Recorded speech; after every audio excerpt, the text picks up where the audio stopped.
आज पढ़ते हैं चौथा अध्याय श्रीमद् भगवते वासुदेवाय नमः। श्री कृष्ण भगवान बोले, इस अविनाशी कर्म योग को मैंने सूर्य से कहा, सूर्य ने मनु से कहा और मनु ने राजा इक्ष्वाकु से कहा। इस तरह परंपरा से प्राप्त यह योग सब राजर्षियों ने जाना, परंतु अधिक समय व्यतीत होने से यह लुप्त हो गया। वही प्राचीन योग आज तुमको मैंने बताया है, क्योंकि तुम मेरे भक्त और मित्र हो। यह रहस्य अति उत्तम है।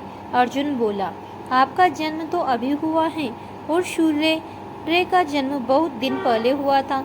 मैं किस प्रकार मानूं कि सूर्य को यह योग आपने बताया था? श्री कृष्ण बोले, मेरे व तुम्हारे अनेक जन्म हो चुके हैं, तुम्हें वह याद है और तुम भूल गए हो। मुझे वह याद है और तुम भूल गए हो। मैं अजन्मा, अविनाशी, संपूर्ण प्राणियों का स्वामी और अपनी प्रकृति से स्थित हूँ तथा अपनी माया में से जन्मा हूँ। ऐसे हे भारत, जब जब धर्म की हानि होती है और अधर्म का प्राबल्य होता है, तब तब ही मैं जन्म लेता हूँ। साधुओं की रक्षा, पापियों का विनाश और धर्म की स्थापना करने के लिए प्रत्येक युग में जन्मता हूँ। जो मेरे इस अलौकिक जन्म और कर्म का तत्व जानता है, वह मृत्यु और होने पर भी फिर जन्म नहीं लेता और मुझ में लीन हो जाता है। इस तरह मोह, भय और क्रोध को त्याग कर मुझ में भक्ति कर्म से पवित्र होकर मुझ में मिल गए हैं। जो जिस भाव से मेरा पूजन करता है, उसको मैं उसी प्रकार का फल देता हूँ। मैंने चारों वर्णों की सृष्टि अपने अपने गुण और कर्म से की है। सृष्टि का कर्ता मैं हूँ, तथापि मुझे अकर्ता अविनाशी जानो। कर्म मुझको व्रत नहीं कर सकते तथा कर्म फल में मेरी कामना नहीं है। इस प्रकार जो मुझ में को पहचानता है, कर्मों के बंधन में मैं नहीं पड़ता। इसी प्रकार समझाकर प्राचीन मुमुक्षुओं ने भी कर्म किए हैं। अतः पूर्व पुरुषों के पहले ही किए कर्मों को तू भी कर। हे अर्जुन, कर्म क्या है और कैसे किया जाता है, इसके विचार में विद्वानों की बुद्धि भी चकरा जाती है। उस कर्म का वर्णन मैं तुमसे करूँगा, जिसके जानने से संसार के बंधन से छूटकर मोक्ष के भागी होंगे। कर्म, विकर्म और अकर्म तीनों का जानना आवश्यक है, क्योंकि कर्म की गति और अति गंभीर है। जो कर्म में अकर्म देखता है, वही पुरुष बुद्धिमान है, वही योगी और समस्त कार्यों का करने वाला है।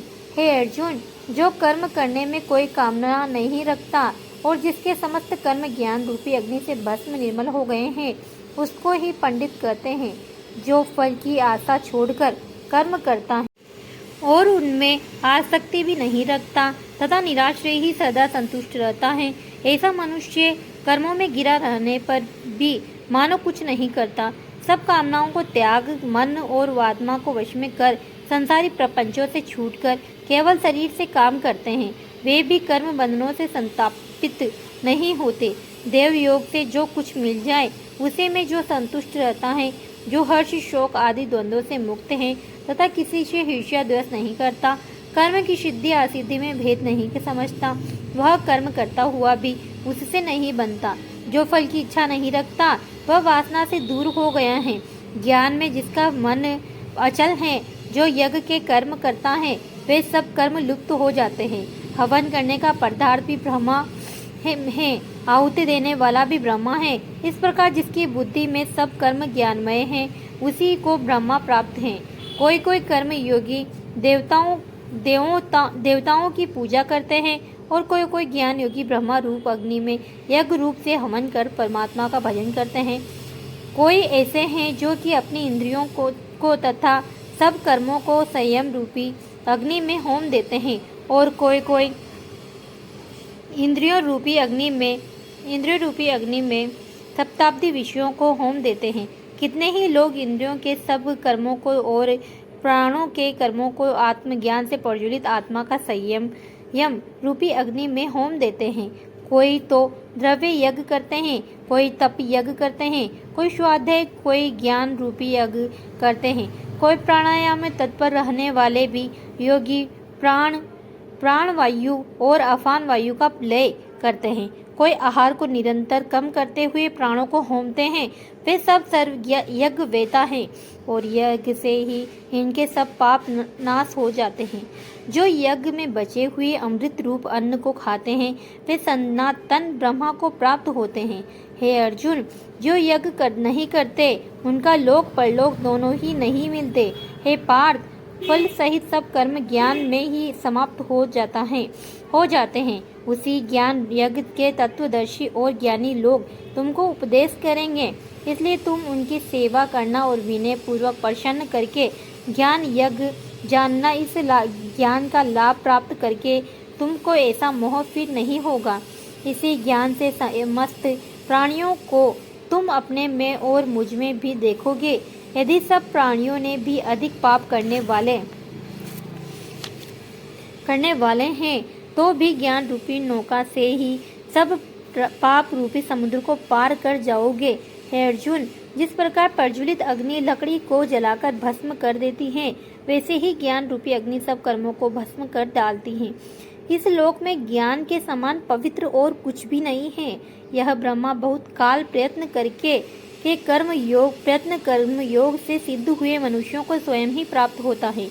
जो श्रद्धावान मनुष्य इंद्रियों को जीतकर ब्रह्मा ज्ञान में लगा रहता है, वह ज्ञान को पाकर अल्प समय में शांति को पा जाता है। अज्ञानी श्रद्धा से रहित और जिनके मन में संदेह हैं, ऐसे जो पुरुष हैं वह नरक को जाते हैं। जिनके मन में सदा संदेह रहता है उनको यह लोक परलोक और सुख कुछ भी प्राप्त नहीं होता। जिसने परमेश्वराधन और निष्काम कर्म योग के आश्रय से कर्म बंधन त्याग दिए हैं और ज्ञान से जिसके सब संदेह दूर हो गए हैं, हे अर्जुन, उस आत्मज्ञानी पुरुष को कर्म नहीं। अतः हे अर्जुन, अज्ञान से उत्पन्न हुए चित्त के इस संचय को ज्ञान रूपी तलवार से काटकर तुम मेरे बताए हुए कर्म योग को करने के लिए तत्पर प्रस्तुत हो जाओ। जय मद्भगवते वासुदेवाय नमः। कल पढ़ते हैं 5वां अध्याय।